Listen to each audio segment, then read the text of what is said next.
Ang sinasabi ng mga kababayan natin na mapanuri at alam kung ano yung totoong nangyayari. Ito daw ng mga Cayetano ay kasing guilty, kasing walang hiya ng mga Duterte. Kasing guilty netong si Inday Lustay, lalo na daw etong si Alan Peter Cayetano. Kaya oras na para panagutin silang mga tuta ng mga China. Tuta ng China. Enough of the gaslighting, red tagging, fake news peddling, and drama.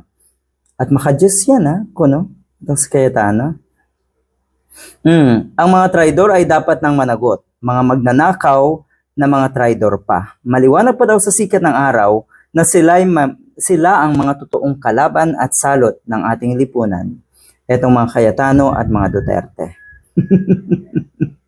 Totoo, no? Madalas ay nandadamay pa etong si Cayetano. Yan po ang kanyang ginagawa ngayon.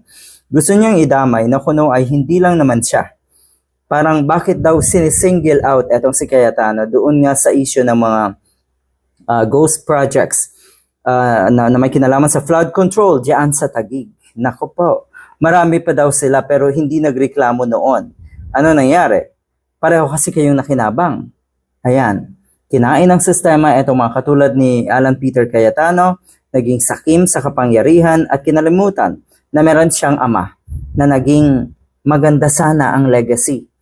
Maganda sana ang nagawa sa ating bansa. Pero sinira na itong dalawang gunggong na Cayetano. Nagpapaulan daw kasi ngayon ng ebidensya sa Senator Ping Lacson ukol nga sa anomalous projects diyan sa Taguig. Take note yung kapatid mismo ni Alan Peter Cayetano ang nag-initiate para isama sa investigasyon nga ng Blue Ribbon Committee. Bukas na yan.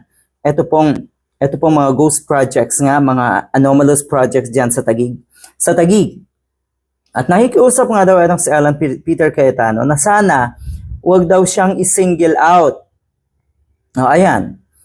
Parang inamin mo na rin na ang ibig sabihin, marami kayo, hindi lang ikaw.